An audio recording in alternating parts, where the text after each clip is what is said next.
silence.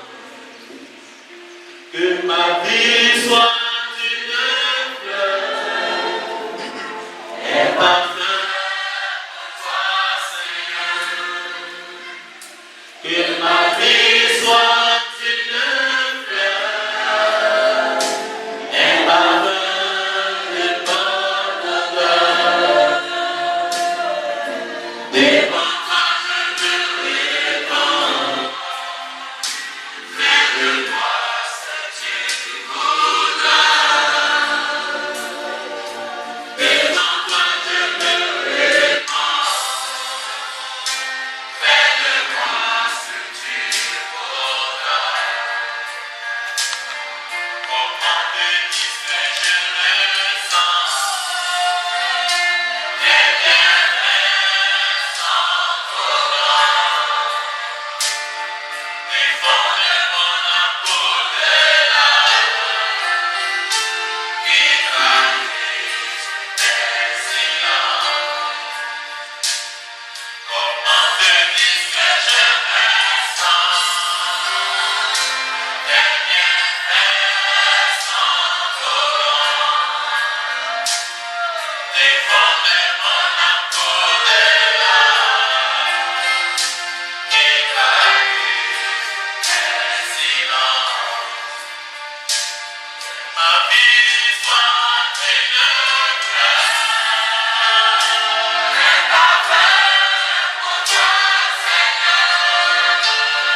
monde l'esprit de l'air pour connaître le futur, pour vaincre l'ennemi.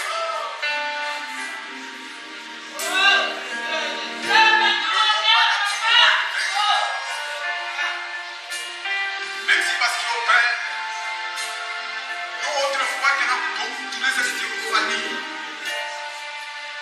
qui avaient la capacité de connaître les choses, mais dans ce ministère, je dis une chose, Seigneur, qui nous révèle de manière progressive de Théophanie, Seigneur, pour connaître l'avenir et le futur, pour vaincre l'ennemi, c'est tout le bien de la vie. Et nous voulons te bénir et te dire merci au Père pour cette grande grâce que tu accordes à chacun de nous. Donne à mon frère, ma soeur, à mon ingénieur, et d'avoir la vision prophétique, Seigneur, et quitter l'esprit de l'homme et dans tout l'esprit de l'air, de s'élever au-dessus des flux, maman. Là où Jacob s'était élevé, Seigneur, au Dieu, pour voir la chute de la mort. Alors, Père, nous bénissons encore ce matin, Seigneur. Bénis chaque frère, chaque soeur. Bénis nos enfants.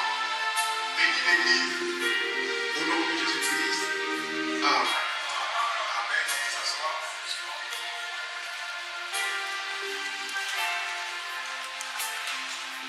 Je salue ton frère.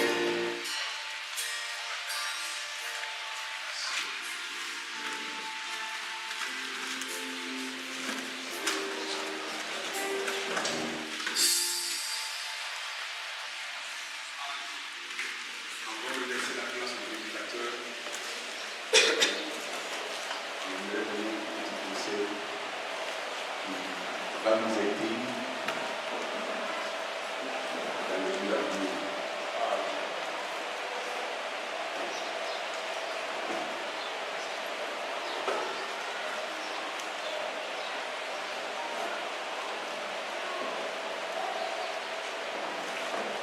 Il y a une chose que Dieu n'aime pas,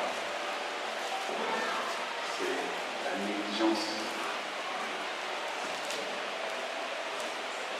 Quelqu'un qui ne se prend pas au sérieux. Quand un homme ne se prend pas au sérieux, c'est quelque chose que Dieu n'aime pas.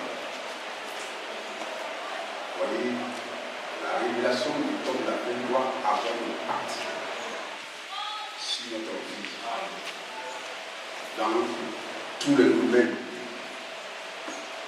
Et comme la semaine prochaine, c'est la semaine de mon anniversaire, je crois que pendant ce temps, je ne vais pas parler. Donc je profite de ce petit moment pour donner un conseil. Dieu n'aime pas la négligence. Quelqu'un qui se délaisse. Nous devons être à l'auteur du message. Même si tu ne vois pas la bénédiction t'affranchir, mais il faut créer toutes les conditions nécessaires. Il faut mettre toutes les chances de ton outil. Donc, comme je l'ai dit aux frères, à compter sur moi, je serai un peu regardant sur vos habillements. L'habillement est quelque chose d'important dans la vie de l'être humain. Aaron pouvait s'habiller n'importe comment. Mais dès lors que Dieu a donné l'instruction à Moïse de poursuivre le sacerdoce, alors Aaron devait changer son accoutrement.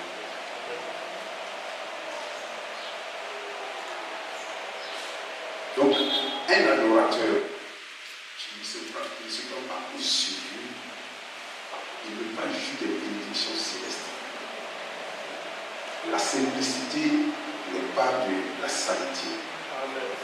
Le fait que je sois saint, n'est pas que je dois être saint, ou je ne dois pas me prendre au sérieux. Alors, quand un adorateur se prépare au sommet, vous allez voir que toutes les choses vont lui échapper. C'est pourquoi il dit il faut que nous ayons un commencement. Nous allons nous référer au cinquantenaire pour donner un caractère à l'église. Parce que les frères puissent très bien s'habiller quand ils viennent à l'église. Ils ne doivent pas se négliger. Si tu peux manger 3 fois par jour, mange 2 fois. Et l'argent d'une fois là, il faut le mettre dans l'habillement. C'est pas ce que je suis dit. Si tu manges 3 fois par jour, mange 2 fois. L'autre somme là, il faut le mettre dans l'habillement. Le fait que tu te négliges, tu finiras, tu vas amener les gens à ne pas te considérer, à ne même pas te prendre au sérieux.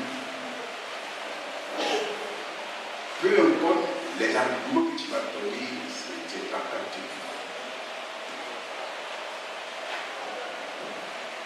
Donc, nous allons être un peu radical, nous allons être un peu strict pour amener le peuple de Dieu à se prendre au sérieux. Mon jeune frère, viens vers toi. Souvent, quand je vois un jeune frère s'habiller, il dit tous les jeunes frères doivent me copier. Tout ce qu'il a porté, ça ne coûte même pas 30 000 francs.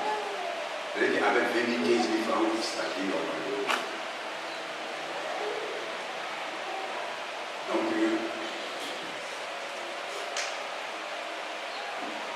moi, mon anniversaire, c'est le 24. Je dirais aux administrateurs, tiens, ça n'a rien à voir avec l'église. L'église, on se lance les milieux. Celui qui n'est pas habillé correctement, c'est la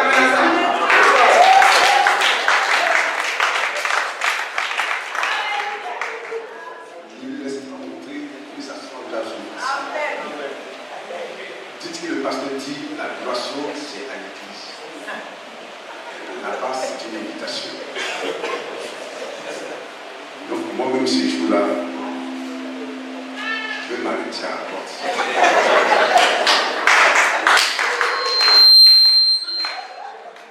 Selon Matthieu de Dieu. Selon Matthieu de Dieu, celui qui écoute à la porte et qui regarde les invités. S'ils ne sont pas habillés conformément à l'invitation, il y a des choses. Malheureusement, il y a un qui m'a pris, on ne sait pas comment il est entré. Il avait les Clémence pour lui, il est sorti. Voilà, donc, évitons de nous amuser. Évitons de jouer les petits.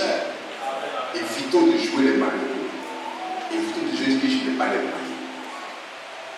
Cette écologie-là, il faut s'appeler après la semaine. Amen. Et quand on va finir là-bas, on va réussir. Si dimanche, un jeune frère, c'est encore au sérieux, on lui dira frère, il faut t'arrêter. Tu peux t'arrêter sur l'encart pour écouter la parole. Dieu merci, il y a des papes qui sont là, qui ont entendu la parole de l'Écriture. Il y a des choses que Dieu n'aime pas. Je vous ai dit ici, il y avait un frère que j'ai vu avec Tamboulé. C'était un ancien de l'église en bas d'étage. Mais il allait chez Pasteur Wassa. Pourquoi il allait chez Wassa? Parce qu'il avait imposé un système d'habillement. L'église n'a pas voulu. Les frères venaient en tapette. Les frères venaient mal habillés. Et il nous a repris. Et moi, je suis allé le voir sur la donc lui, frère, tu as blessé l'église. Tu as blessé les frères. Alors l'ancien m'a regardé dans les yeux, il m'a dit. Alors quand je suis sorti, j'ai commencé à être ça. J'ai commencé à me négliger. Alors j'ai compris que quelque chose qui ne va pas dans la relation. Alors il fait un marche arrière, je me vois, et j'étais mal compris. J'étais offensé, je prends mes excuses. Alors il dit, mon jeune frère, je t'ai pardonné. Et tout chrétien qui se néglige ne peut pas être puni. Alors quand je suis venu à l'église, j'ai dit au pasteur, quand le culte finit, on te loue une voiture, tu vas t'envoyer à la maison. J'ai fait une douche, mon pasteur a refusé tout ça. Il dit, tu vas venir prêcher, tu es en sueur à la maison. Le pasteur dit, non, non, ça c'est gaspiller d'argent. Et ça m'a maintenu l'église dans la pauvreté. Alors quand je me suis repenti, alors frère, une nouvelle voie a commencé. Donc nous pouvons attirer la malédiction sur nous-mêmes si nous ne sommes pas les hommes sur nous. Les témoins de Jéhovah, ça a appliqué. Donc l'habillement, ce n'est pas que c'est doctrine. C'est un style de vie. Adventiste, ça applique. Les mormons, ça applique. Je ne parle pas des églises, je parle d'abord de faire des sectes. Les mormons, tout le monde savait très bien. Vous ne devez pas venir à l'église sans cravate, sans messie. C'est dans le message qu'on voit c'était l'église. C'est pour ça que j'ai aimé le pasteur Massa quand il est venu à corriger cela. Ceux qui ont compris ont été bénis, ceux qui n'ont pas compris sont restés dans la misère. Il dit, mais ils sont restés dans la misère, dans la précarité. Et ça se sent sur leur vie, sur la vie de l'église. Ils font tout, n'arrivent pas à l'écoler. Parce que c'était l'état d'esprit. Si tu penses que tu es malheureux, alors Dieu ne fera rien pour toi. Donc tu vas créer tous tes systèmes pour ta personne pour que Dieu puisse te financer. Donc les anciens. Donc le dimanche, on finit le culte. Si on finit quand on va là-bas, celui qui n'est pas bien habillé, mettez-le dehors. Amen. Parole du serviteur de Dieu. Le dimanche, si on vient, si quelqu'un est mal habillé, Dieu ne doit pas montrer. Alors c'est comme ça. C'est une éducation. L'éducation, il faut le soumettre à l'enfant. Et l'enfant doit reconnaître que ça, c'est pour son pied. Que Dieu bénisse les choses. On peut se lever. Et Dieu bénisse. La qui tu m'entends en grand, c'est très aveugle. Mais quand ça marche en grand, c'est plus aveugle. Ça grille le bâton en grand. Et une semaine après, tu suis qui tu commences à la garder. Jésus, nous te courons. Nous te proclamons. Est-ce qu'on peut arriver parce que quand tu écoutes l'homme de Dieu?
Si le Dieu des esprits des prophètes, avec tous, d'entrer le comme jamais, pour une équipe déjà plus séparés.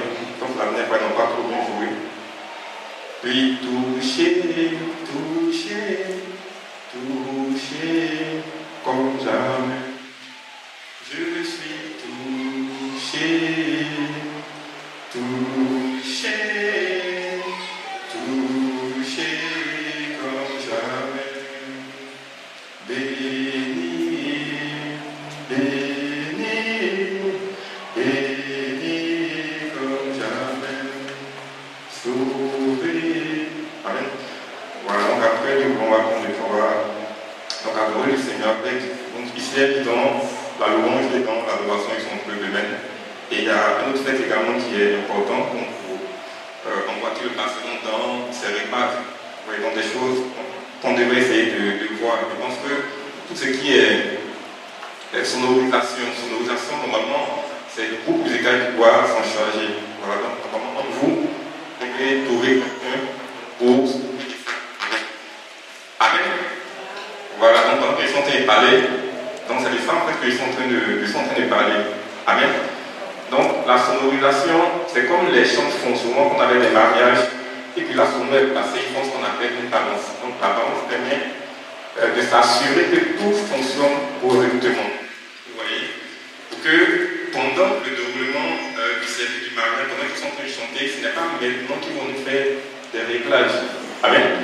Mais ce qu'on constate, c'est que souvent on place le micro du pasteur, après on enlève le micro d'école. C'est qu'en fait, il n'y a pas eu de préparation, en fait. On n'a pas apprêté. Vous voyez, donc c'est ce qui fait que c'est comme ça. Donc, que les gens puissent essayer de voir ça avant le culte, au moins tout est testé, tous les micros. Vous voyez, on s'assure que les sons sont bons, tout fonctionne correctement, en fait. Vous voyez, comme ça, quand on fait le culte, voilà, tout est bon, tout est parfait, il n'y a plus de réglages à faire, il n'y a pas de moment où la voix est basse, après on a oublié d'augmenter le micro pour que la voix devienne forte. Amen. Voilà, donc c'est juste une remarque qu'on puisse essayer de voir ça. Donc aujourd'hui on va continuer sur le même thème. Voilà, donc on a pris durant la semaine. On a parlé de réfléchir à ses voix. Vous voyez, réfléchir à ses voix. Et il a ajouté ou humilie-toi. Vous voyez, donc réfléchir à ses voix. Ou humilie-toi. Donc humilie-toi, tout simplement parce que c'est véritablement rattaché à ça. Amen. Donc quand une personne commence à réfléchir à ses voix, bon, il y a forcément l'humilité qui va donc habiter cette personne-là. Amen. Donc ce sont deux choses qui vont de pair, deux choses qui vont ensemble. Amen. Et c'est pour ça que nous allons parler en ce matin. Donc réfléchir à ses voix ou humilie-toi. Et maintenant dans le livre de Psaume 119, 49 à 59, donc c'est le passage qu'on va dire tout à l'heure, donc je dis, pour que vous puissiez déjà apprêter donc ce passage-là. Donc Psaume 119, verset 49 à 59. Amen. Et je pense qu'il y a eu l'annonce. Amen. Donc après on aura donc la réunion donc, sur la réunion plutôt par rapport au site internet qui va avoir lieu le dimanche prochain. Donc nous sommes sur le pouvoir de Thierry. Amen. Voilà, donc les finances sont un peu serrées, donc ceux qui restent éventuellement après l'annonce, voilà, donc c'est vraiment que vous puissiez apporter toujours ce que vous devez faire, amen. Voilà, donc ça pourra toujours servir, donc avant le cinquantenaire. Il y a un frère qui m'a partagé donc des informations, vous voyez, donc ça, j'en parle parce que ça concerne un peu les prophéties bibliques, amen. Donc, ce sont des scientifiques eux-mêmes, vous voyez, eux-mêmes qui sont en train de confirmer donc les prophéties que le prophète donc, a données concernant les États-Unis, amen. Mais bon, il y a un homme avec le nom d'Elon Musk, amen. Donc, il y a beaucoup qui ont dû entendre parler de lui, pour ceux qui suivent un peu l'information, amen. Donc, c'est un homme qui c'est pas un peu pour Dieu, amen. Donc, c'est celui, par exemple, qui détient un peu les satellites qui sont dans l'espace. Donc c'est un peu l'initiateur donc tout ce qu'on appelle l'intelligence artificielle, ce genre de choses-là. Amen. Donc c'est un moyen d'amener en fait la machine à être un peu comme un homme. Et il déclare que dans les années à venir, une machine sera plus intelligente que l'homme. Amen. Donc plus intelligente dans le sens que la machine pourra agir plus rapidement. Et si vous, par exemple, on vous donne un calcul mental à faire, c'est évident que vous allez perdre du temps. Mais les calculatrices, quand vous prenez une calculatrice, peu importe le calcul que vous faites, automatiquement, sur le champ à la seconde, vous avez le résultat. Donc c'est ce que lui appelle être plus intelligent que l'homme. Et même, alors qu'en réalité, l'homme, son intelligence ne peut pas être égalée, vous voyez, parce qu'il a le temps de réfléchir, d'analyser. Avant d'agir, une machine, c'est un programme. Donc ce que lui te fait, lui, c'est comme ça qu'il agit, vous voyez. Voilà, mais c'est ce qu'il est en train de dire même. Et dans ces propos qui sont dédiés, en fait, il y aura un tremblement de terre donc, en Amérique et même exactement en Californie.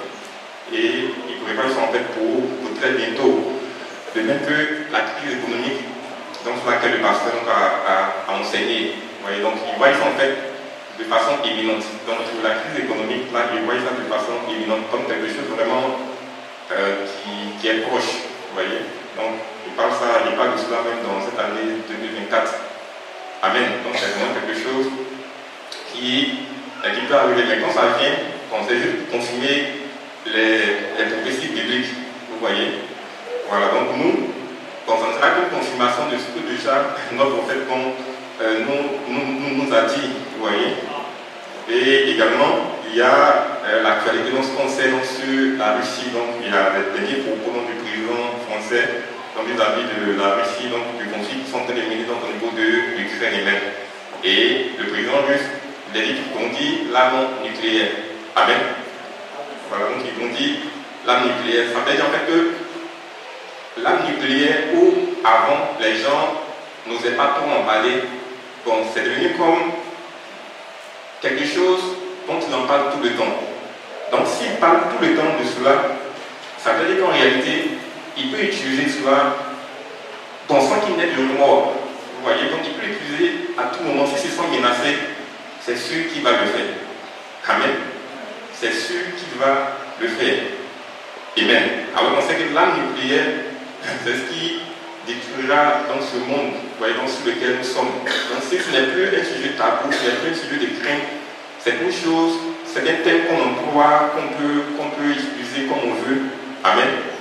Voilà, donc il faut vraiment faire attention encore à tout cela. Amen. Et pour finir, donc ça c'est notre frère Tanokrix qui a partagé ça et puis notre frère Abalo qui m'avait vraiment partagé, c'est la loi en fait qui devant en fait interdit le christianisme en fait les propos de condamnation. Amen.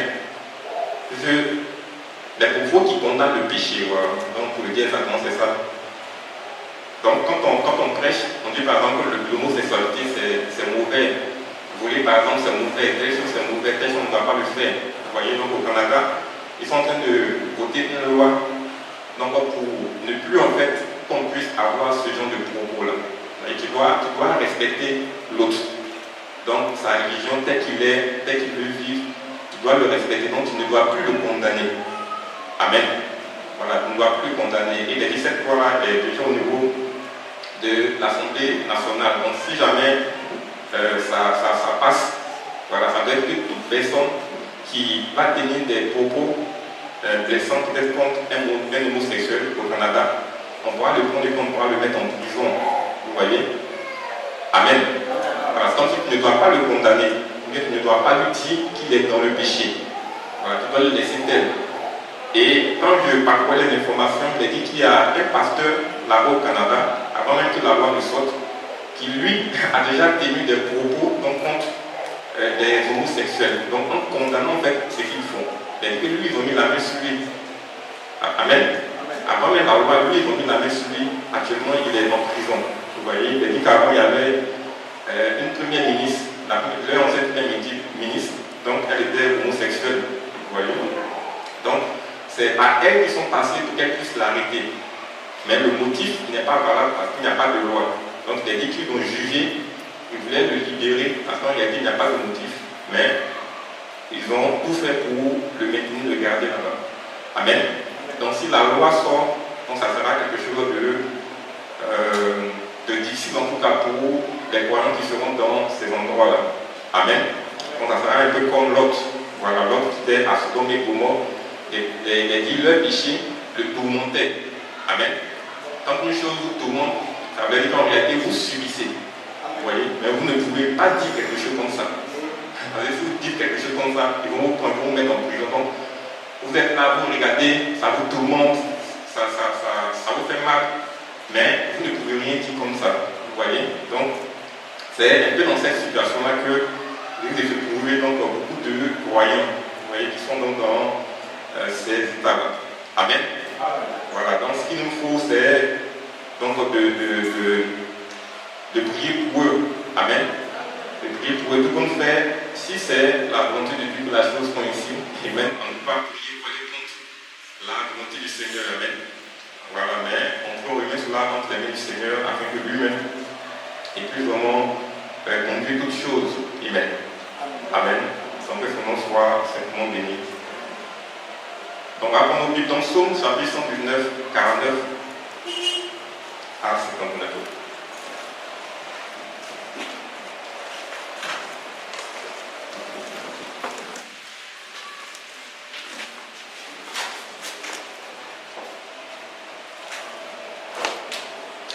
Donc, j'ai lu le premier verset pour suivre la soirée. Souviens-toi de ta promesse à ton serviteur, puisque tu m'as donné l'espérance.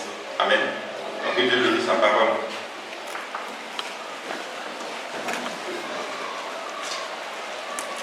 Alors, le passage, on va le prendre et on va donc le lire au fur et à mesure. Donc, souviens-toi de ta promesse à ton serviteur, puisque tu m'as donné l'espérance. Et ici, dans ce premier passage qu'on a lu, donc il s'agit de David. Vous voyez, donc David qui est en train de parler donc de la promesse. Amen. Donc, la promesse que Dieu lui a faite. Et nous connaissons la promesse que Dieu lui a faite. Et cette promesse que Dieu lui a faite, c'était qu'il devait devenir roi donc sur Israël. Et à cause de cette promesse qui lui a été faite, alors Saül, vous voyez, donc il est devenu son ennemi. Vous voyez, donc Saül cherchait à lui ôter la vie. Amen.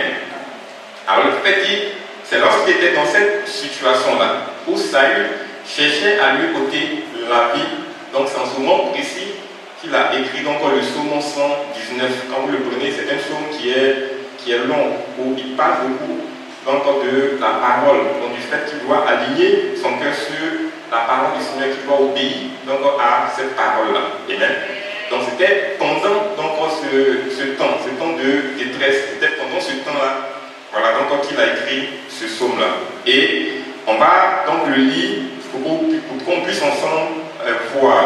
Vous voyez donc ce que ressentait David, ce qui est en train de se passer donc en David, pendant qu'il était donc en train d'écrire ce psaume-là. Donc souviens-toi de ta promesse à ton serviteur, puisque tu m'as donné l'espérance. Il dit, c'est ma consolation dans ma misère, car ta promesse me rend la vie. Amen. Amen. Donc ce qu'il devait voir normalement, c'est quoi? C'était la promesse. Vous voyez, donc l'accomplissement de la promesse dans sa vie. Mais il était dans une situation où les choses semblaient aller donc, dans le sens contraire, dans le sens inverse donc, de la promesse que Dieu lui avait faite. Dieu lui a dit, tu seras roi.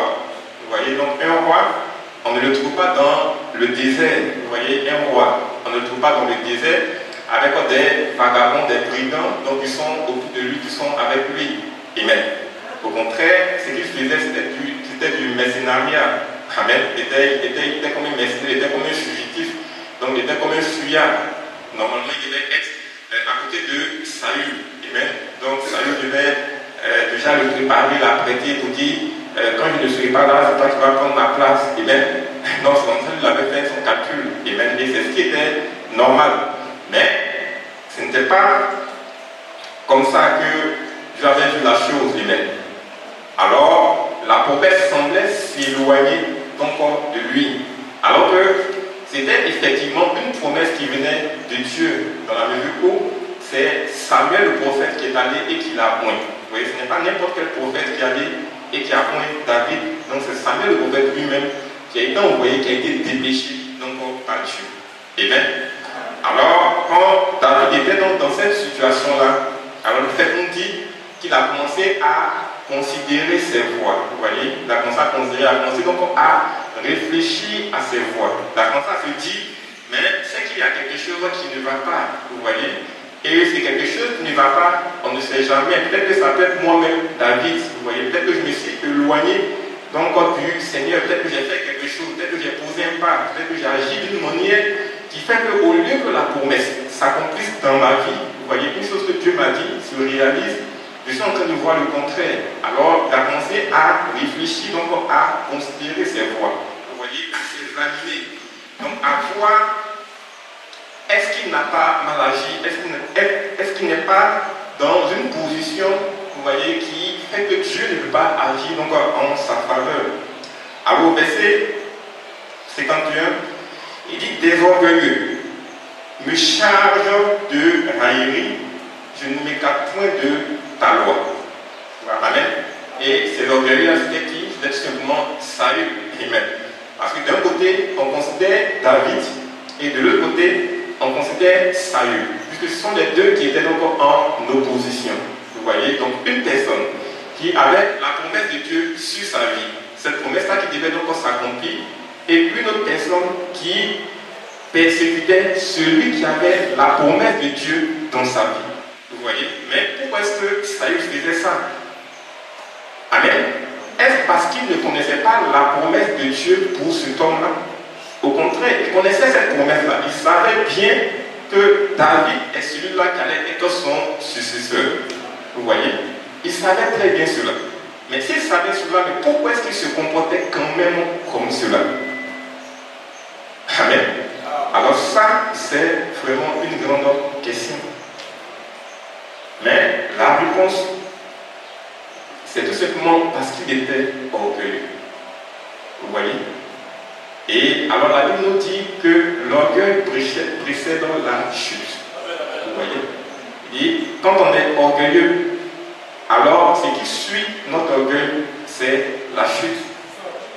Et alors que je suis en train de préparer donc ce message-là, alors je me suis rendu compte qu'en réalité, nous tous, nous sommes orgueilleux. Vous voyez? Il n'y a pas l'un d'entre nous qui dira que lui n'est pas orgueilleux. Et pourquoi est-ce qu'on est orgueilleux? Parce qu'on va toujours considérer notre position. Vous voyez? Donc un homme, par exemple, vis-à-vis de sa femme, il va considérer sa position par rapport à la Bible. Amen. Parce que la Bible a dit clairement que c'est lui qui doit dominer sur elle. Vous voyez? Il doit dominer sur elle. Donc ça veut dire qu'elle doit se soumettre. Amen. Donc si elle ne veut pas se soumettre, alors lui va chercher à faire valoir. Amen. Donc ce que la parole de Dieu dit. Amen. Alors que en le faisant, amen, c'est de l'orgueil qui est en train de manifester. Vous voyez, pourquoi est-ce que elle va en fait bafouer son autorité? Voilà, c'est ça. Pourquoi elle va bafouer son autorité? Donc c'est lui qui est l'homme. Donc il faut qu'il montre qu'il est l'homme. Amen. Donc c'est de l'orgueil qui est en train de manifester. Donc les parents vis-à-vis de leurs enfants. Vous voyez, donc l'enfant doit être soumis, obéi donc aux parents. Ça c'est ce que la Bible dit, mais ça devrait être une chose normale. Amen. Mais quand on en vient à la position, à la situation où on est obligé donc de montrer que c'est nous qui sommes les parents, c'est de l'orgueil qu'on est en train de manifester. Vous voyez? Et quand on ne veut pas également être soumis, alors que la Bible nous a donné notre position, en disant qu'on doit être soumis, vous voyez, c'est encore de l'orgueil qu'on est en train de manifester. Amen. Alors, nous sommes tous comme cela. Vous voyez, nous sommes tous sujets à cela. Et tant que l'orgueil donc sera attaché à nous, vous voyez, cet orgueil-là va nous éloigner de Dieu, ça va nous éloigner de la voie de Dieu, comme cela a été le cas encore pour Saül. Amen. Donc c'était l'orgueil. L'orgueil l'a aveuglé. Vous voyez, ça l'a aveuglé. Quelle que soit la personne, quel que soit le prophète qui allait venir dire à Saül qu'il est dans la mauvaise voie, Amen, n'allait pas l'écouter. Pourquoi? Parce que c'est lui Saül le grand roi. Amen. C'est lui Saül le grand roi. Donc lui, il sait ce qu'il est en train de faire. Il sait là où il est en train d'aller. Donc qui va venir lui dire quoi que ce soit? Amen. Et ce qui est marrant, c'est qu'il était en train d'aller dans le mur, vous voyez. Et ce qui est encore plus difficile, c'est qu'il était en train de s'opposer à Dieu. Amen. Sans s'en rendre compte.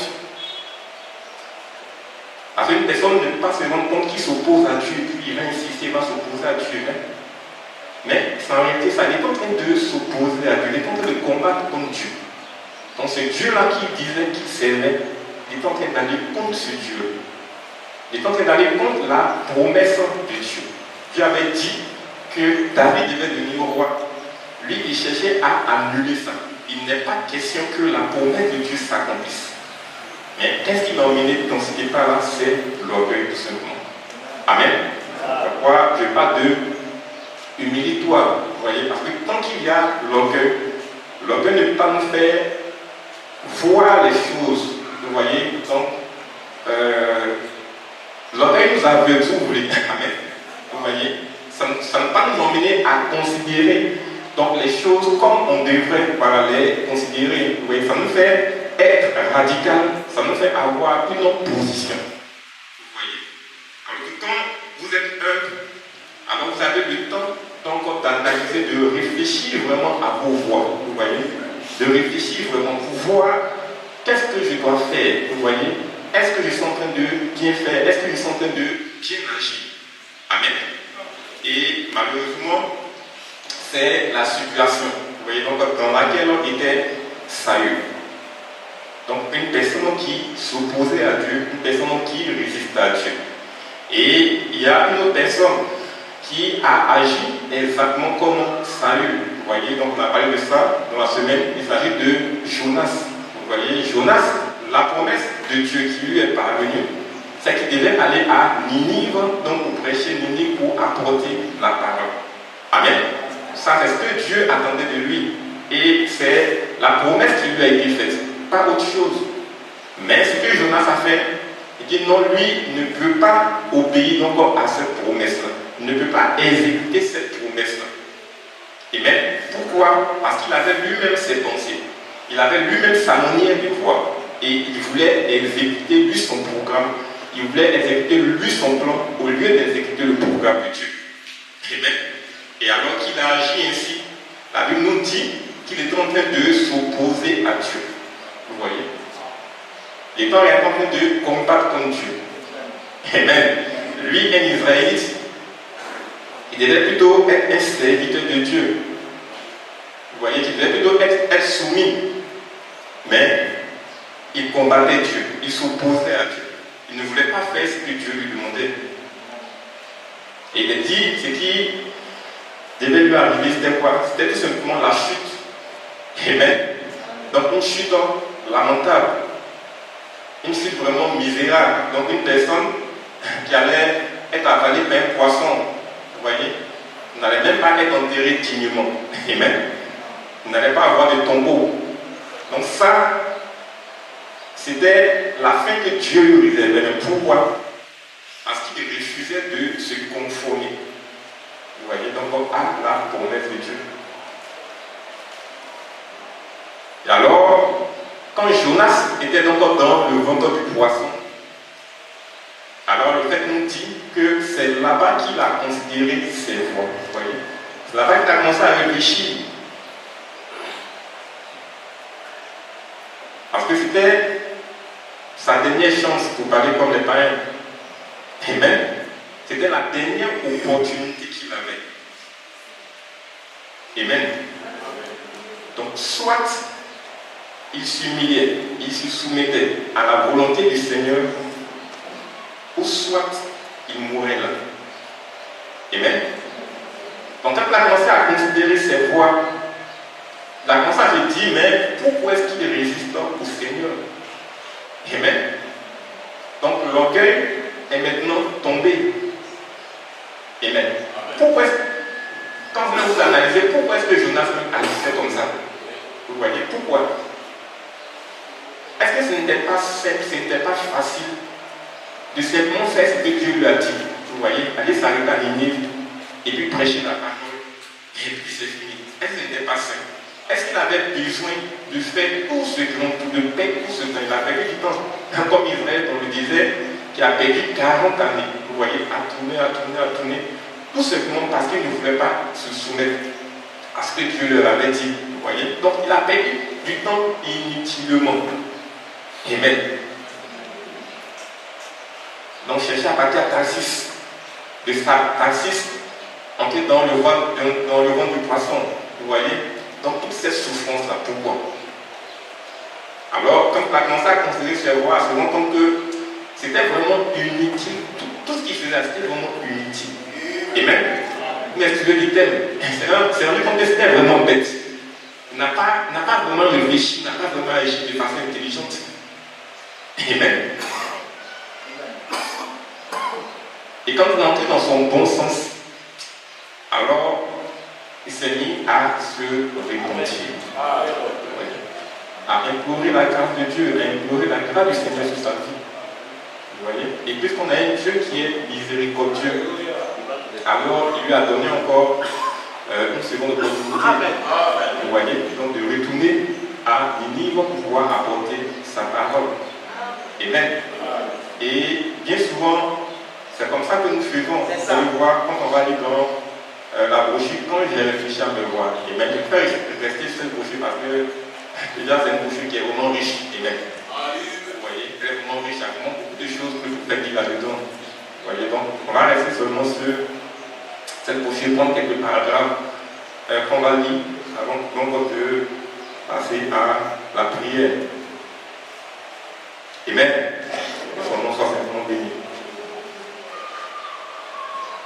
Alors lisons déjà la vie du prophète lui-même. Quand on a lu ça le vendredi, on va lire ça. On parle également de Moïse. Vous voyez, on parle de Moïse. On va également lire la vie de Moïse. Vous voyez, il y a un passage où il parle des réunions de prière. Vous voyez, il disait avant, on pouvait passer du temps dans la prière, passer du temps dans la présence du Seigneur.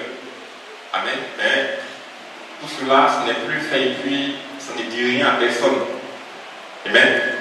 Donc on n'est pas dénoncé. Donc on lit d'abord lui son histoire. Vous allez voir que c'est vraiment de l'orgueil qui est en train de le perdre. Il dit, je me rappelle une histoire, ma femme qui était là au fond s'en souvient mieux que moi. Je pense que pendant notre lune de miel, j'ai dû faire d'une pierre deux coups. Pendant que nous passions notre lune de miel, nous n'avons que peu d'argent. Je l'ai donc amené à New York contempler les chutes du Niagara. Et pendant que nous étions là, je suis allé chasser. Et je l'ai laissé dans une petite cabane un matin. Et je pensais que j'étais assez un bon Indien pour m'égarer un jour dans les bois. Et je suis parti très loin. Je lui ai dit que j'allais revenir à un certain moment. Et elle, une jeune fille de la ville, n'avait jamais été dans les montagnes dans sa vie. Vous voyez, et j'ai dit, faites cuire des pâtes au feu et nous prendrons des patates frites, salées et poivrées. Et nous mettons dessus un bâton à branche de beurre. J'ai dit, nous aurons vraiment un véritable jubilé. Je reviendrai à 14h. Vous voyez, donc il donne l'heure exacte à laquelle il doit être de retour. Amen. Donc ça c'est son époux. Donc il vient d'être marié, il faut qu'il lui prouve que c'est lui le prophète. Vous voyez, donc la saint indien, lui, la forêt, la nature, voilà, il maîtrise. Amen. Donc il devait démontrer ça. Vous voyez, donc à son épouse. Il comptait donc sur ses compétences. Voilà, donc les bois, c'est pas question que lui, le prophète, il va aller dans les bois, il va se taire. Les bois, il a l'habitude d'aller là-bas, vous voyez, il a l'habitude de parcourir. Même s'il ferme ses yeux, lui, le prophète, il peut retrouver son chemin. Amen. Et que soit ce qui se passe, lui, il va forcément s'en sortir. Amen. Donc, c'est comme ça que le prophète donc, a considéré les choses. Vous voyez? C'est comme ça qu'il a considéré, c'est comme ça qu'il a regardé. Amen. Et souvent, c'est comme ça que nous aussi, on considère les choses. Peu importe ce que nous faisons, vous voyez, même si on est sûr qu'on a les compétences, amen, même si on a l'habitude de le faire, mais on doit quand même compter sur la grâce de Dieu. Amen. On doit quand même compter sur la grâce de Dieu. Il dit, et j'ai mis la main sur la tête de Billy, qui était juste un tout petit garçon à l'époque, de 5 ans environ, et je suis parti dans le bois. J'ai parcouru cette immense et haute forêt, je suivais la piste d'un ours. Peu après, j'ai remarqué quelque chose sur le sommet d'une chaîne de montagne, et j'ai pris un autre sommet, et puis un autre, et je suis redescendu au fond. Ce qui était appelé des géantes, c'est dans les Adirondacks. Et j'ai tiré une biche, une très grande biche, et j'ai dit, c'est mieux qu'un ours. Maintenant, je vais retourner à la maison. Amen. Et alors, dans son chemin de retour, il dit, quand j'ai fait attention, les nuages de la tempête étaient bas. Et j'ai dit, eh bien, je suis passé juste par ici. Amen. Donc, il essayait de retrouver son chemin pour aller pendant qu'il y a une tempête qui s'est déclarée. Il dit, maintenant, quiconque a été dans le bois, c'est que quand les nuages d'orage apparaissent, c'est le moment de s'asseoir. En effet, il y a du brouillard. On ne sait pas où l'on va. Mais pendant que je montais davantage, pensant être sur la bonne voie, je me suis retrouvé en train d'aller trop loin, essayant de trouver un endroit par où sortir. Je suis revenu. Là où j'allais sur la biche, j'ai fait ça 3 fois de suite. Eh bien, les Indiens appellent ça la marche de la mort. Quand vous tournez en rond, vous pensez que vous allez dans une direction, mais vous revenez au même endroit. Amen. Donc, en fait, c'était perdu. Amen. Donc, lui qui était un habitué des bois, qui avait l'habitude de parcourir cet endroit-là. Amen. Mais il se retrouve perdu. Tout simplement parce qu'il y a eu une tempête qu'il n'avait pas prévue. Vous voyez, il n'avait pas prévu ça dans ses calculs. Amen. Et la tempête est venue, et à cause du fait qu'il y avait la tempête, et qu'il ne voyait pas, il ne savait pas où il allait, et même peut-être qu'avant, il allait regarder sur le sol, il allait prendre quelques traces et tout. Amen.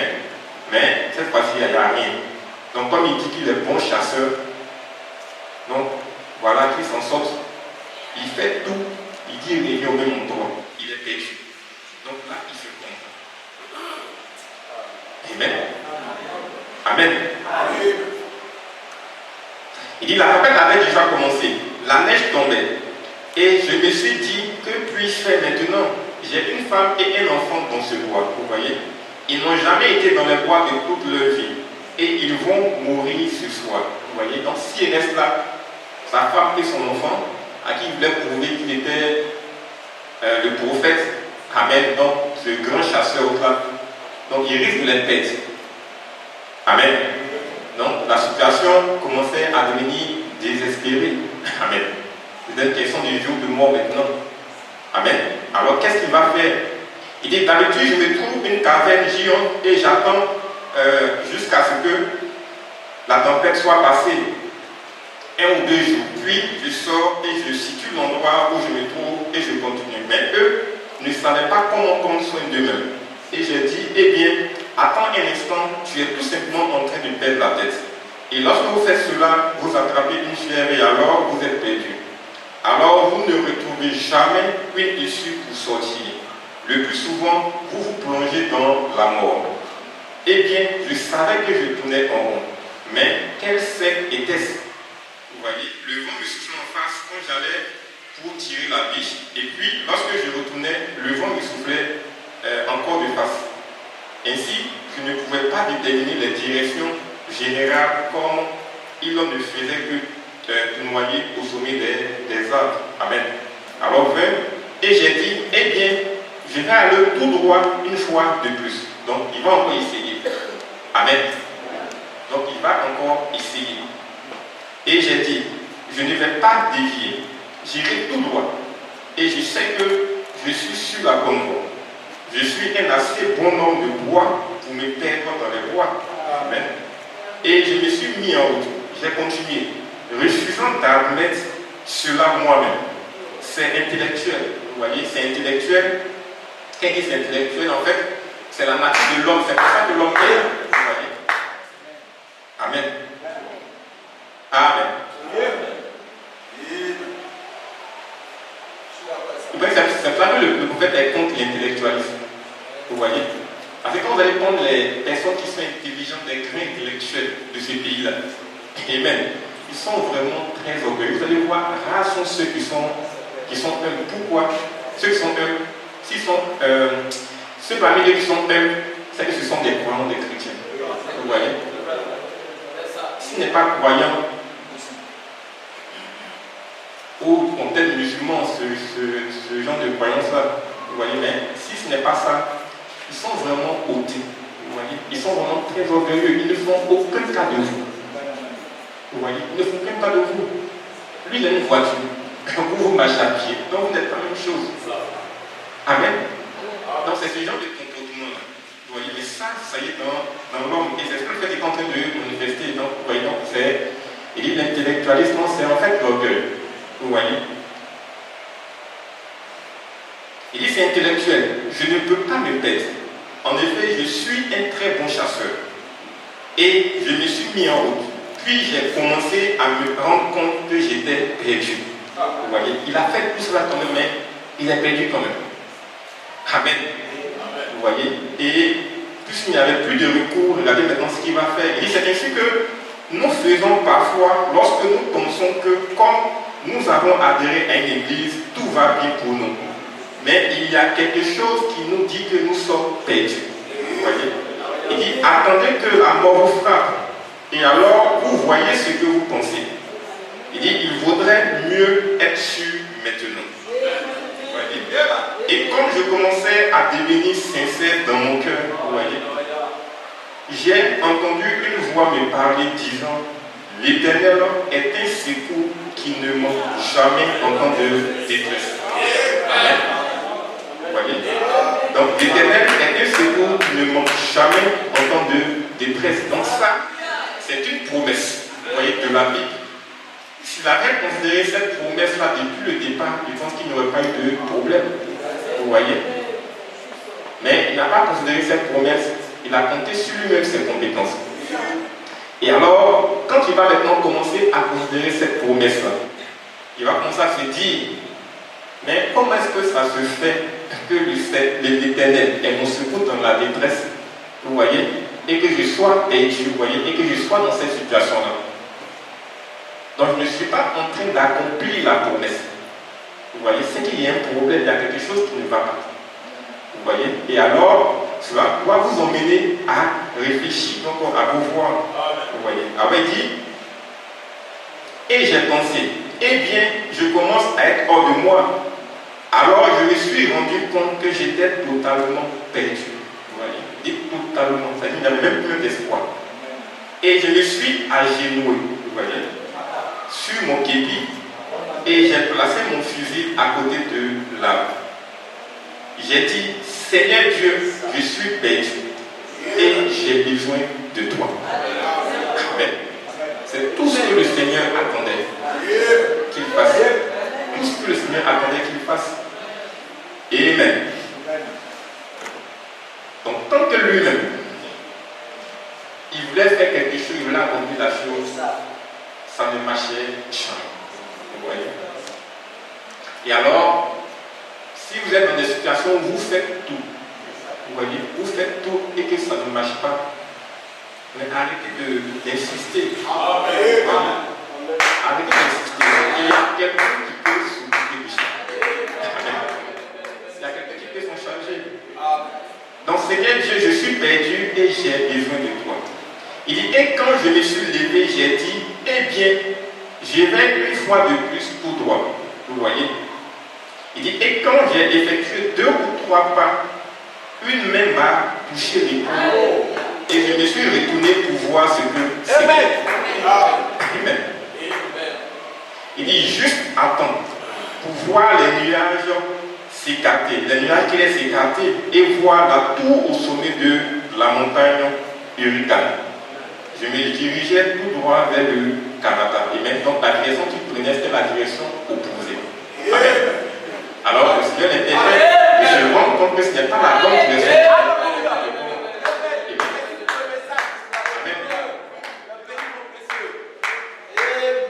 Et le Seigneur, donc on va lui montrer en réalité le chemin, donc il voit comment on doit aller jusqu'à.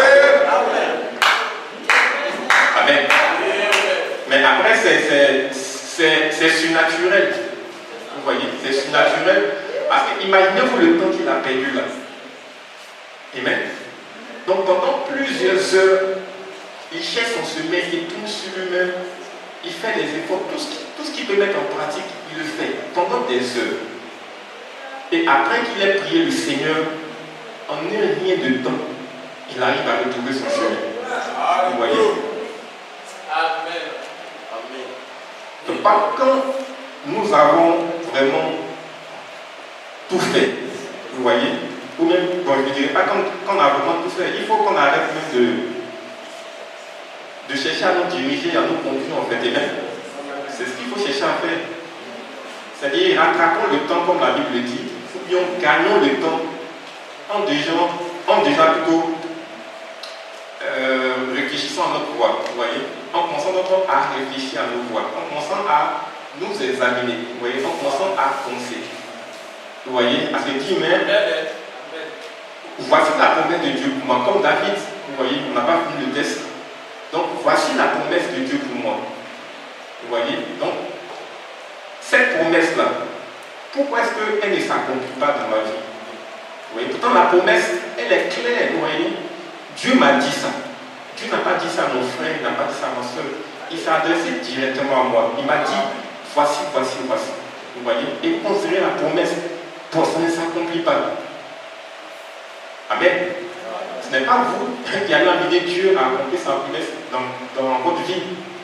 Vous voyez, et moi, ce que vous pouvez faire, c'est donc de réfléchir à vos voies, à vous dire, mais si ça ne s'accomplit pas, est-ce que je ne suis pas un obstacle moi-même à l'accomplissement de la promesse? En fait, c'est ça. Est-ce que je ne suis pas un obstacle à l'accomplissement de la promesse? Est-ce que je ne suis pas sur un mauvais chemin? Est-ce que je n'ai pas péché? Est-ce que je n'ai pas fait ceci? Est-ce que je n'ai pas fait cela? Vous voyez? Donc quand vous commencez à considérer la chose de cette manière-là, ça fera que vous allez vous tourner vers Dieu. Vous voyez? Quand vous allez vous rendre compte qu'en réalité vous n'avez pas péché, vous n'avez rien fait. Vous voyez? Parce que vous êtes examiné, il n'y a rien. Il n'y a rien en vous de faux. Amen. Vous voyez? Donc vous allez dire au Seigneur, mais Seigneur, qu'est-ce qui se passe? C'est quoi? Amen. Vous voyez? C'est quoi? Qu'est-ce que je dois faire? Qu'est-ce qui manque? Est-ce que tu peux me révéler cela? Est-ce que tu peux me montrer ce que je dois faire? Amen. Et alors, quand on vient au Seigneur dans cette humilité-là, vous voyez, il ne veut pas nous laisser, ne pas nous abandonner. Vous voyez, il va nous mettre sur le droit chemin. Il va nous montrer ce qu'il faut faire. Il va nous montrer comment est-ce que nous devons agir. Amen.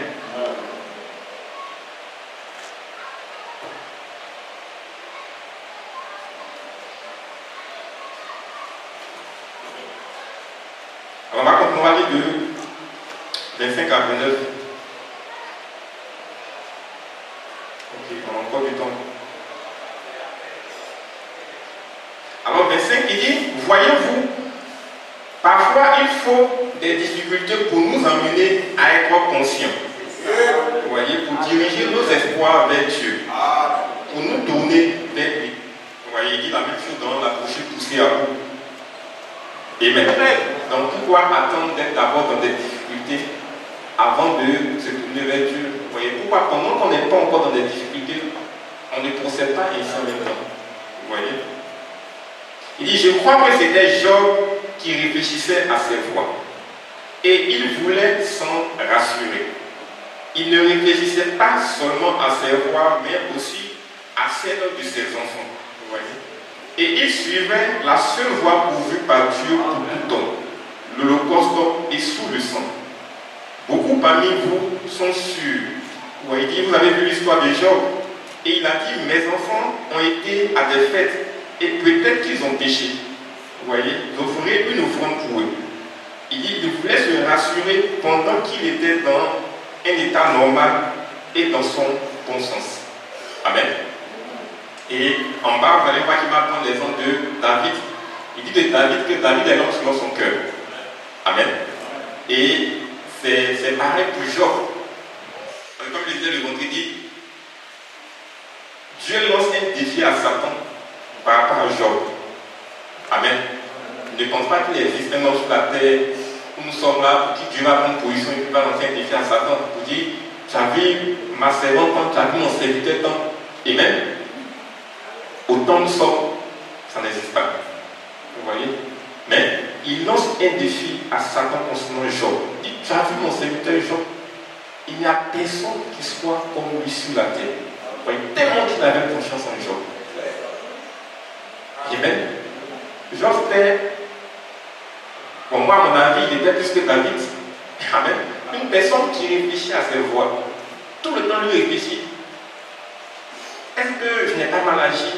Est-ce que ce que je suis en train de faire, c'est comme Dieu veut que je fasse? Amen. Lui, c'est comme ça qu'il était.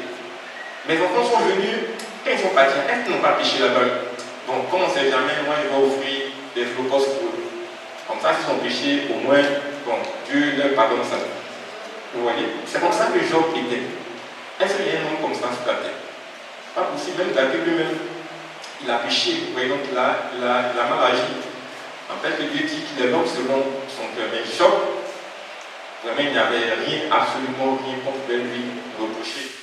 Amen.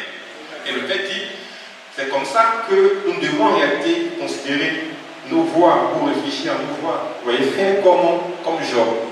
C'était un exemple vraiment parfait.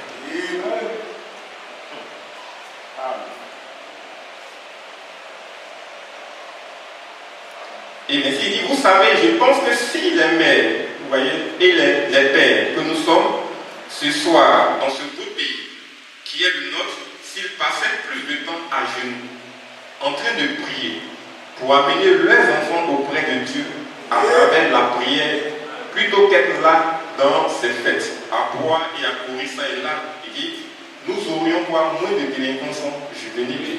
Amen. Et Job est venu par le sang, l'effusion du sang. Il dit c'est le seul fondement sur lequel Dieu a toujours communié avec l'homme. C'est sur base du sang versé, il n'y a pas d'autre voie par laquelle Dieu puisse communier avec les gens. Si ce n'est par le sang versé. Vous voyez? Dans l'Ancien Testament, Israël devait... Amen. Je vais sauter ça.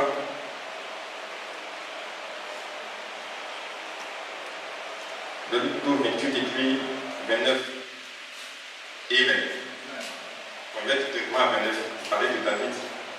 Dit David, après le forfait qu'il avait commis en prenant la femme de Uri, le Héthien, la charmante Bathsheba, et il allait être le père de l'enfant de cette femme. Et il avait fait tuer son brave mari à la bataille. Mais lorsque le prophète Nathan est arrivé et qu'il lui a dévoilé ses péchés, il dit David a alors réfléchi à ses voies. Vous voyez? Et il s'est tourné vers la repentance en se couchant sur le sac et la cendre. Il dit voilà comment se tourner. Dieu l'a entendu, Dieu entendra toujours un homme ou une femme qui dirigera ses pas vers ses préceptes. Vous voyez, vers sa parole. Il dit David méritait la mort. Et il avait prononcé sa propre sentence de mort lui-même. Vous voyez? Mais Nathan a dit assurément tu ne mourras pas. Car il savait que David connaissait Dieu. Et il savait qu'il avait commis un forfait. Il avait souillé donc la femme de son frère. Amen. Mais néanmoins, puisqu'il a réfléchi à ses voies et qu'il s'est repenti, il est venu avec un cœur repentant, alors la miséricorde de Dieu a été manifeste vis-à-vis de lui. Amen. Vous voyez? Et la grâce de Dieu donc est intervenue. Alors, tendez à 36. Il dit, je me rappelle, quand l'Église organisait des réunions de prière qui duraient toute la nuit, quand le sermon était apporté, il n'y avait pas Dieu sec dans l'Église. Tout le monde pleurait et criait devant Dieu. Mais aujourd'hui, les choses semblent tellement relâchées que les gens mènent à leur guise n'importe quel genre de vie. Vous voyez? Il dit avant, c'est ce genre de moment-là qu'on avait, des moments de prière. Vous voyez, de vrais moments de prière, de sorte que ça attirait la présence de Dieu. Ça amenait les gens donc à se repentir, donc à pleurer.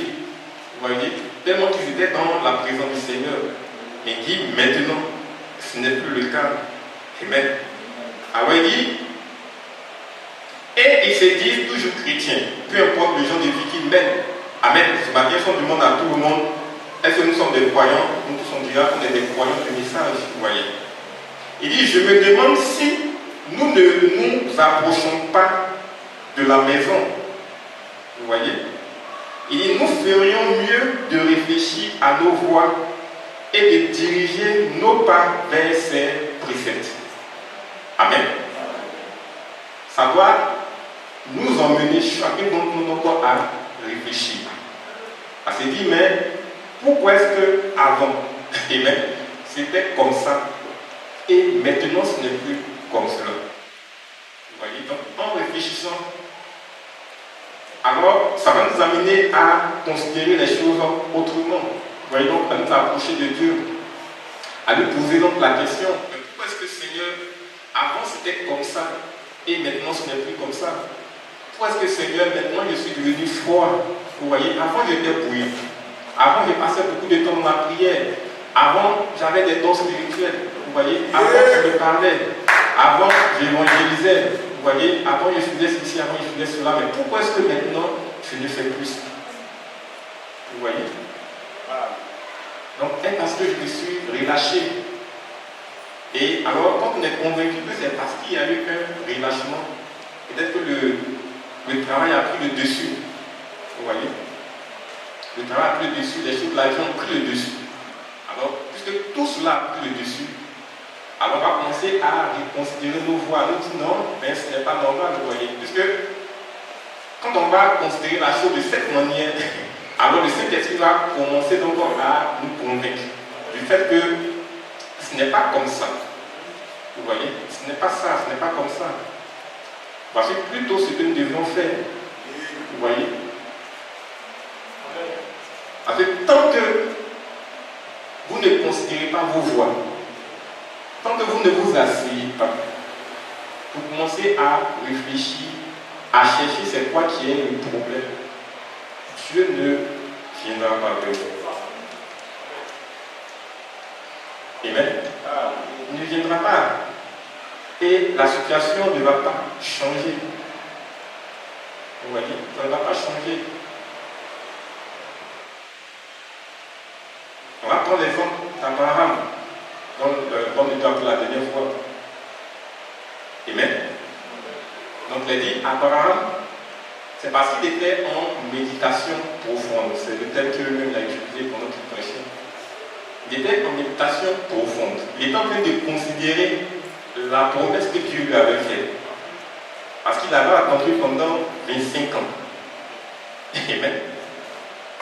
Donc Dieu lui a fait une promesse. Et 25 ans arrivent, bon, ça ne s'accomplit toujours pas. Alors il fallait qu'il s'asseye et qu'il commence à réfléchir à ce qu'il met. Ce Dieu-là,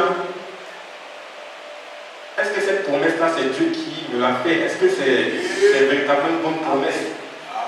Alors qu'il a commencé à considérer depuis le début, le premier jour où il était encore chez son papa, et que ce Dieu-là a parlé, vous voyez, il lui a dit, quitte quoi ta patrie, ta parenté, quitte tout, et puis va dans tel endroit. Il s'est rendu compte que la même voix qui lui avait dit ça, c'est la même voix qui lui a fait la promesse. Il n'y avait aucune différence. Vous voyez? Et cette voix qui lui a fait la première promesse, il lui a dit d'aller dans tel pays. Alors ce n'était pas faux. Quand il est parti, effectivement, il a vu le pays. Vous voyez? Et cette voix-là l'a toujours accompagné. Cette voix-là lui a permis de remporter des succès. Donc il était sûr que c'est Dieu qui lui avait fait cette promesse-là. Vous voyez? Alors la seconde chose, c'est alors, mais pourquoi est-ce que la promesse tarde? Vous voyez, pourquoi est-ce que la promesse ne s'accomplit pas? Amen. Alors il devait faire quoi? Il devait s'examiner lui-même. Il devait commencer à considérer ses voies. Vous voyez? Peut-être qu'il a commencé à dire, Seigneur, j'ai été incrédule, j'ai suivi Sarah. Vous voyez? J'ai essayé de t'aider. quoi? Vous voyez, là j'ai maladie, je n'ai pas eu confiance. Vous voyez, peut-être qu'il a considéré d'autres choses. Donc il a cherché à mettre en ordre vis-à-vis du Seigneur. Et quand il était en ordre, alors il a dit au Seigneur, je suis prêt pour la promesse. Vous voyez. Donc qu'est-ce que tu veux que je fasse? Qu'est-ce que je dois faire? Qu'est-ce que je dois faire? Amen. Et peut-être pendant qu'il est en train de méditer, de prier. Amen. Peut-être comme la femme de couleur. Il a eu peut-être un rêve, une vision. Amen. Où on lui a montré ce qui allait arriver. Vous voyez, peut-être que c'est ce qui est arrivé. Alors que cette femme de couleur est en train de prier toute la nuit. Elle priait toute la nuit. Elle priait toute la nuit. Le Seigneur lui a dit, Madame, il y a ton Élie qui va venir te voir. Sors, pas t'arrêter devant la porte. Il va venir. Amen. Tant que tu ne le vois pas, arrête-toi là-bas. Même s'il pleut, il neige, quelque chose qui va arriver, attends Élie. Il va venir. Vous voyez. Alors elle est sortie, elle allait s'arrêter là. Beaucoup de personnes sont passées. Vous voyez, elle était fatiguée. Il y avait la pluie, toutes sortes de choses. Amen. Mais elle est arrêtée là quand même. Jusqu'à ce que exactement Élie vienne. Amen. Comment est-ce qu'elle a reconnu? Amen.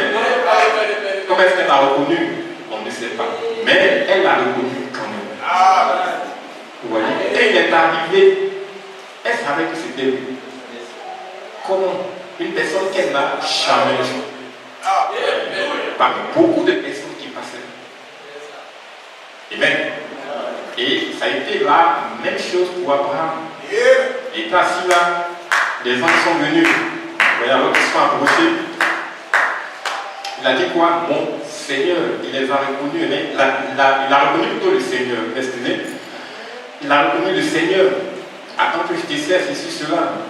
Amen. Est-ce que Dieu lui avait parlé auparavant? Qu'est-ce qui s'était passé? Vous voyez, mais il a reconnu Dieu. Il sait s'occuper de ces choses-là. Amen. Pourquoi? Parce que Abraham s'attendait à Dieu. Vous voyez, il était préparé pour le recevoir. Si vous n'êtes pas préparé pour recevoir Dieu, même si Dieu vient et qu'il passe, vous n'allez pas le voir. Vous n'allez pas le reconnaître. Il va passer. Parce que vous n'êtes pas préparé. Vous voyez? Alors il va attendre que vous soyez prêts d'abord. Et puis maintenant, il va venir faire vous. Amen. Amen. C'est pourquoi il est important de réfléchir à ses voies. Vous voyez? Quand nous disons qu'on n'a pas à forcer quelque chose. Amen. On n'a pas à forcer quelque chose. Amen. Dieu sait conduire les choses. Amen. Ça, j'aurais voulu le dire au départ. Mais bizarrement, quand il a commencé à prêcher, il n'y a pas eu d'endroit où insérer ça. Amen.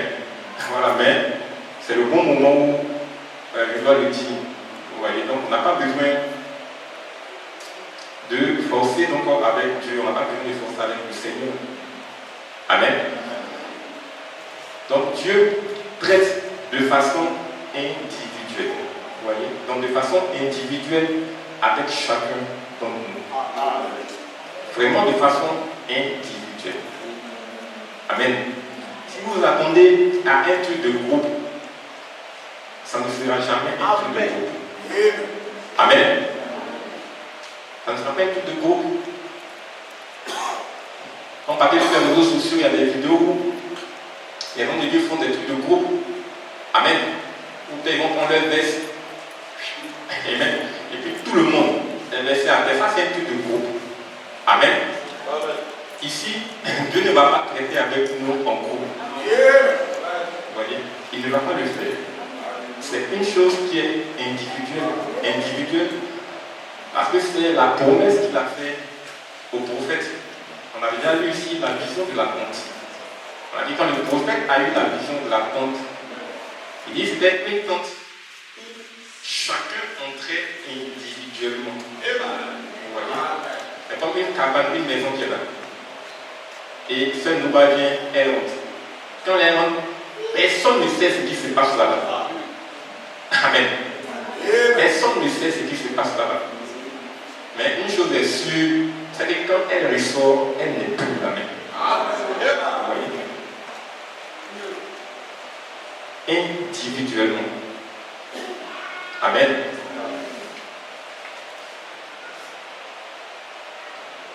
Et c'est pour cela que il y a le cas de notre soeur qui, dans ça, je vous le dis, mais je ne vais pas entrer en profondeur, je vous le dis, pour qu'on sache qu'il y a quelque chose qui est en train d'être fait individuellement en réalité. Vous voyez? Il y a quelque chose qui est en train d'être fait individuellement. Donc notre soeur, elle est en prière. Amen. Donc pour dire au Seigneur en fait qu'elle veut l'expérimenter. Vous voyez? Elle veut l'expérimenter. Et ce qu'elle dit, c'est qu'elle n'a jamais expérimenté le Seigneur, quand bien même qu'elle ait fait la dénomination. Vous voyez? Ce sont des choses qui ne sont jamais arrivées dans sa vie. Jamais. Amen. Mais elle a prié quand même le Seigneur pour dire qu'elle veut l'expérimenter. Vous voyez? Donc c'est à la suite de cette prière qu'elle a commencé à avoir des manifestations. Amen. Donc pour dire que Dieu, il nous écoute. Amen. Dieu, il est présent parmi nous. Amen. Pas qu'il n'est pas présent, il est là, il est présent. Mais nous sommes distraits. On est encore préoccupé par beaucoup de choses. Amen. Donc celui qui va se disposer, vous voyez, qui va vouloir entrer en contact avec lui, qui va considérer ses voies, c'est à lui qui va se révéler. Vous voyez, c'est avec lui qu'il va traiter. Amen. Les gens aiment trop les trucs de groupe. Amen. On aime trop les trucs de groupe. Amen. Si vous ne priez pas pour votre cas, ça veut dire que ça ne vous préoccupe pas, ça ne vous intéresse pas. Donc Dieu aussi, il ne fera rien, il ne fera aucun cas de vous. Puisque ça ne vous tient pas à cœur. Vous voyez, ça ne vous intéresse pas. Ça ne vous préoccupe pas. Amen. Donc il ne fera aucun cas de vous. Et quand on va commencer à considérer vos voies, à réfléchir à vos voies, à faire comme Abraham, vous voyez, c'est pourquoi il appelle que je prenne la chose de façon détaillée, vous voyez, qu'on puisse voir un peu ce que c'est, pour pouvoir appliquer la même chose. Vous voyez, commencer à réfléchir, à considérer donc la promesse. Seigneur, tu m'as promis telle chose. Vous voyez, c'est toi vraiment qui m'as promis. Je suis tellement sûr que c'est toi qui m'as dit ça. Alors, qu'est-ce qui m'en est? Amen. Si j'ai péché, révèle-le-moi. Si j'ai fait ceci, révèle-le-moi. Ouais, c'est qu'il faut que je mette en ordre. Dis-le-moi que je le mette en ordre. Vous voyez? Mais je ne veux pas m'éloigner de ta promesse. Je veux être l'accomplissement de cette promesse. Amen. C'est ce que je veux être. Amen. Alors, vous commencez à considérer la chose ici, à vous approcher du Seigneur avec un cœur repentant. Vous voyez, donc les personnes qui le cherchent. Donc si vous le faites, je ne vois pas de raison pour laquelle le Seigneur va se découvrir de vous. Ce n'est pas possible. Vous voyez, ce n'est pas possible parce qu'il entend. On n'a pas besoin de crier. Et même si vous parlez dans votre cœur, il entend. C'est votre foi donc qui l'attire. C'est votre foi qui l'attire. C'est votre foi qui l'attire. Amen. Alors on va prendre donc le troisième pôle. Amen. Le troisième pôle, la manifestation donc du troisième pôle. Amen. Donc je veux qu'on me suive. C'est important qu'on le comprenne.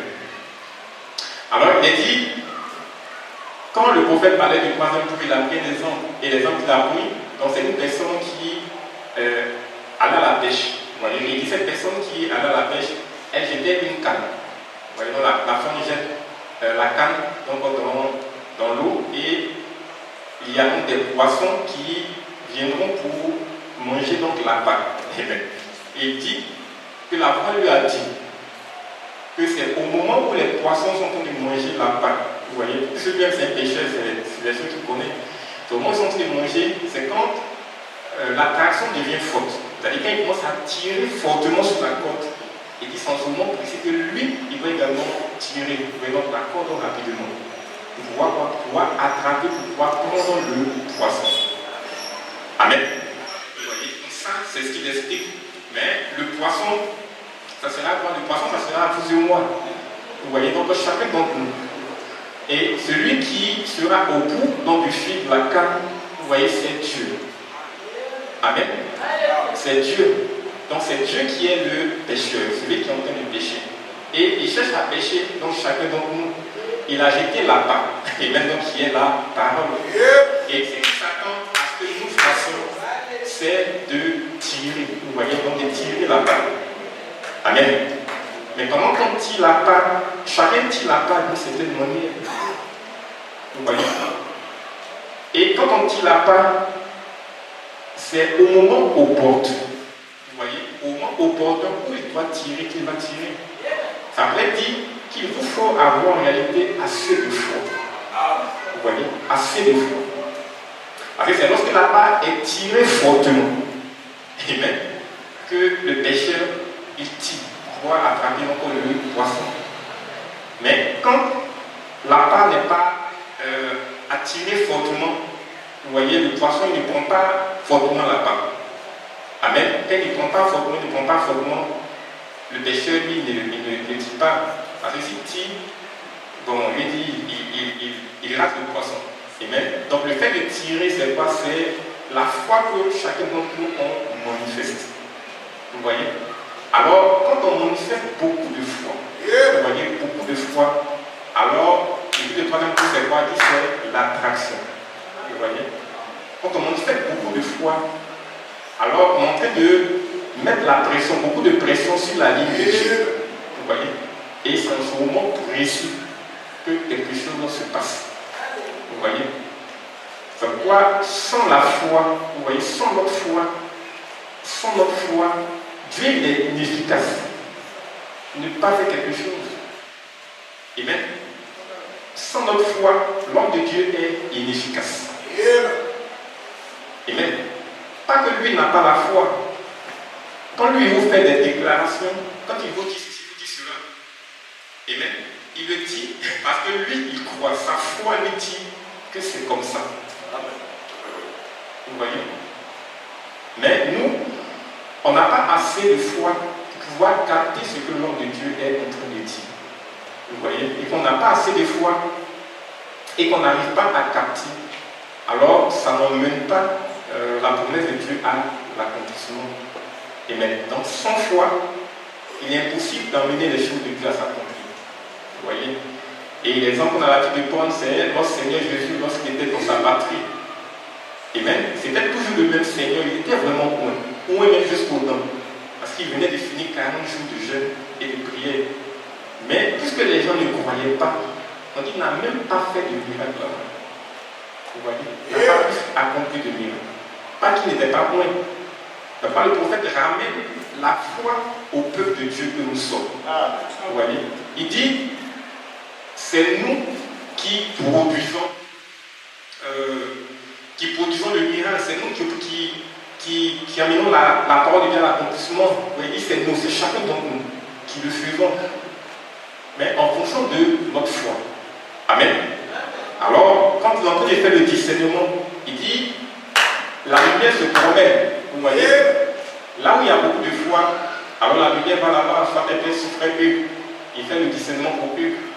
La lumière va sauter beaucoup de personnes. Et aller se poser par exemple sur Saint-Douba, il fera le discernement pour elle.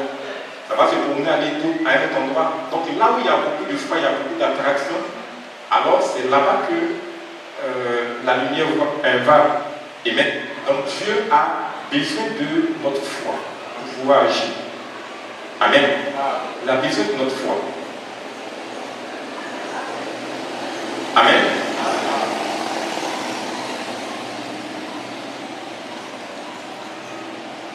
Alors la foi, c'est de simplement croire donc dans la promesse. Vous voyez, c'est simplement ça la foi. C'est simplement obéir. Quand on demande par exemple de réfléchir à ses voies, effectivement vous réfléchissez à vos voies. Vous voyez? Mais vous allez voir que autant attendez de réfléchir à ses voies, il y a beaucoup qui ne vont pas le faire. Vous voyez, ils ne vont pas réfléchir à leurs voies. Ils ne vont pas le faire de façon sincère. Quand on va demander de prier, bon, ça sera juste une prière.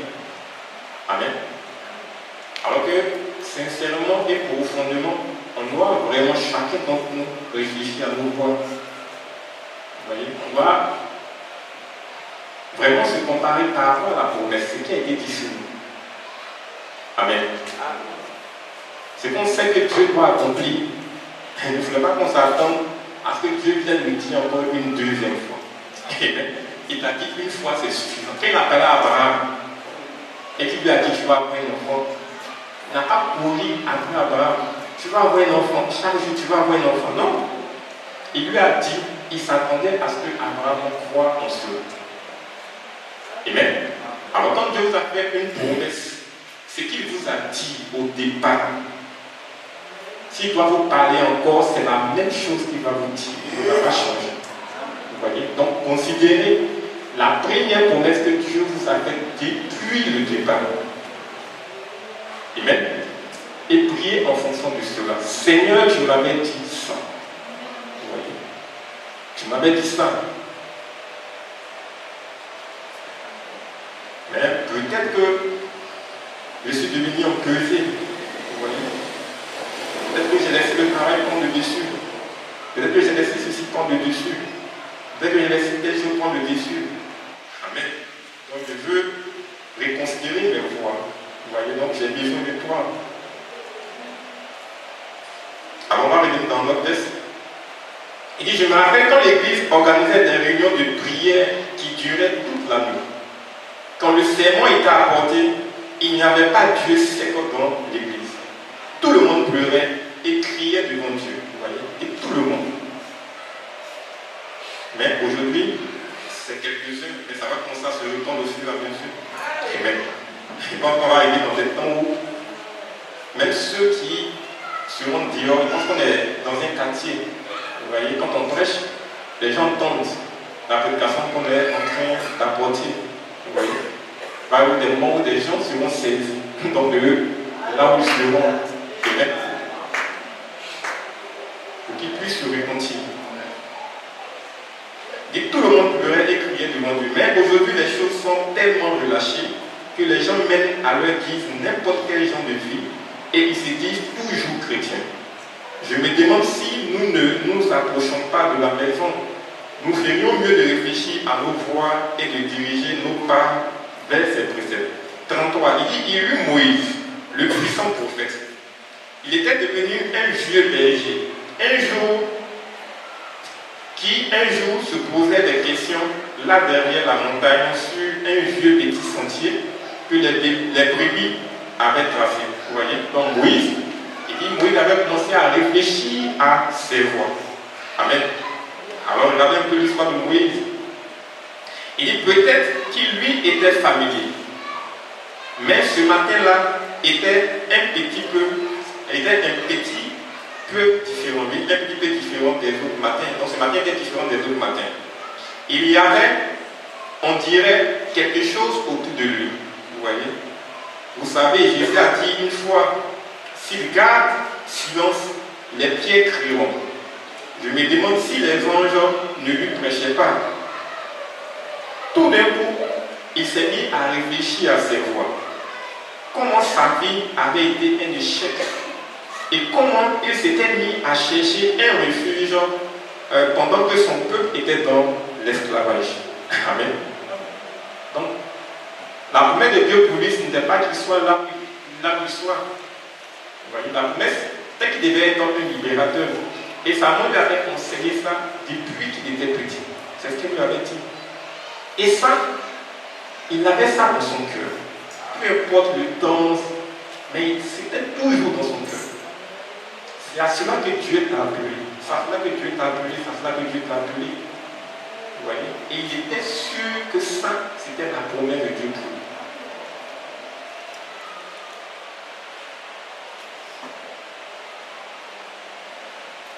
Donc tout d'un coup, il s'est mis à réfléchir à savoir comment sa vie avait été un échec et comment il s'était mis à chercher un refuge pendant que son peuple était dans l'esclavage. Amen. Après, je me demande même s'il y a encore des intercesseurs, et maintenant des personnes là qui peuvent se mettre à la brèche et puis prier. Amen. Amen. Si vous savez que vous avez été appelé à ça, vous n'attendez pas que Dieu vienne vous régler sur encore une deuxième fois. Vous voyez? Faites-le. Amen. Amen. Amen. Oh Dieu, amène le cœur de chaque prédicateur ici présent à porter ce fardeau. Vous voyez? Donc, à chaque personne qui soit appelée, de faire en train d'adresser cette personne-là. Dit comment pouvons-nous rester tranquilles devant Dieu alors que le monde est couvert de péché et que les membres de l'Église vivent dans le péché?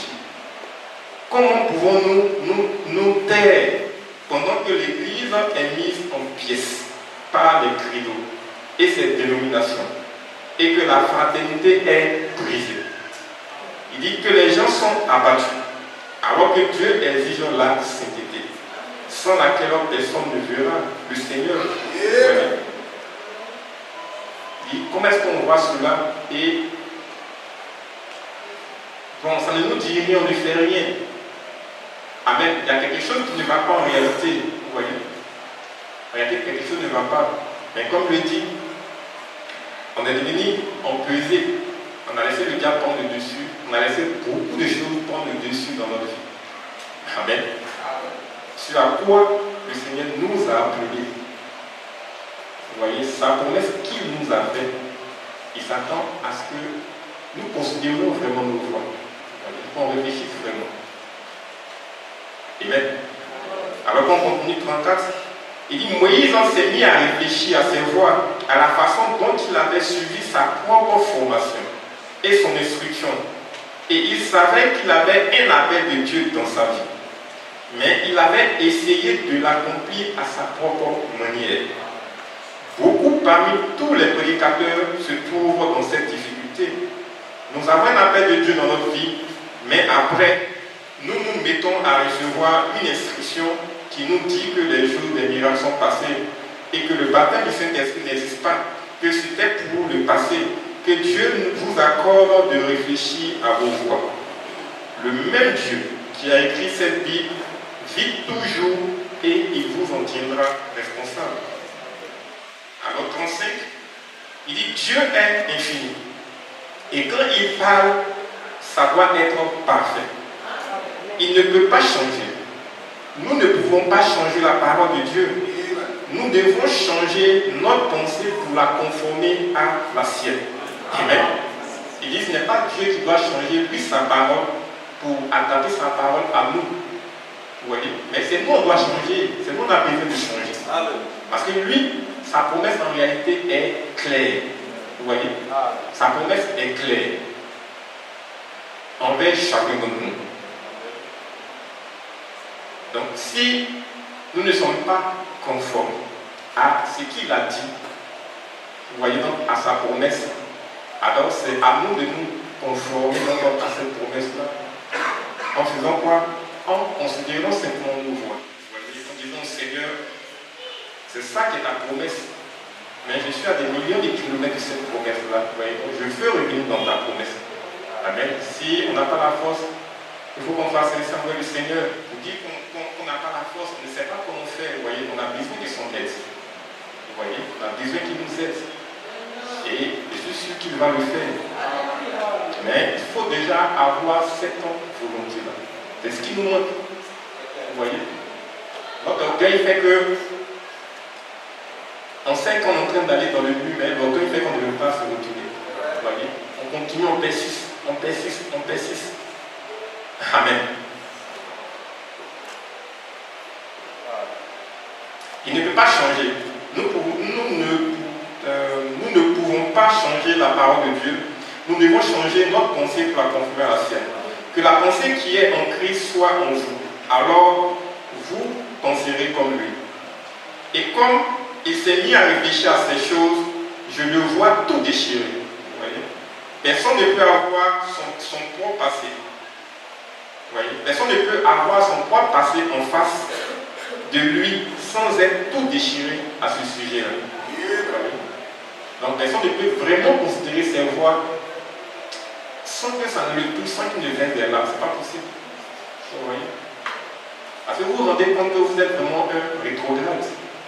En réalité, c'est ça. Vous vous rendez compte que vous avez vraiment perdu du temps. Amen. Je prie que le Saint-Esprit ramène le passé de chaque être humain qui est ici, maintenant en face de lui, et qu'il l'observe. Ensuite, qu'il se tourne vers ses préceptes. Et quand il s'est mis à penser, je peux voir ce géant avec une barbe blanche flottante. Cependant, il disait, j'ai miné ma vie. Vous voyez, j'ai 80 ans. Et si j'y avais pensé quand j'étais un jeune homme, vous voyez, et que j'avais fait ce qui était correct, mais maintenant il est trop tard, vous voyez. Donc, Moïse disait qu'il avait perdu 40 années. Vous voyez, il avait commencé un peu plus tôt, alors qu'il avait l'âge de 40 ans. Alors, peut-être qu'il aurait servi le Seigneur déjà pendant 40 ans. Vous voyez, mais il a 80 ans. Pendant combien de temps il va maintenant servir le Seigneur? Il dit, et alors, pendant qu'il réfléchissait à ses voix, il eut un bruit, m'excusez. Et pendant qu'il réfléchissait à ses voix, il eut un bruit sec sur le flanc de la colline. Amen. Vous voyez? Et pendant qu'il réfléchissait à ses voix, il s'est dit, je vais me détourner pour voir quelle chose Dieu a faite. Il dit, j'espère que Dieu amènera ce buisson ardent à la porte de l'audition de chaque personne ici ce soir. Vous voyez? Il dit, nous pouvons réfléchir à nos voix. Il dit, et cela a changé Moïse. Et quand il a détourné ses pas du chemin des brebis et des animaux sauvages pour les diriger vers le chemin où Dieu l'avait amené à travers la mer Rouge pour aller vers la terre promise, et même pour aller vers la terre promise, il dit réfléchir à ses voies, cela nous fait du bien de réfléchir à ses voies. Amen. Amen. Alors on va simplement se tenir debout. Je pense qu'on va s'arrêter là. On va prendre ce temps.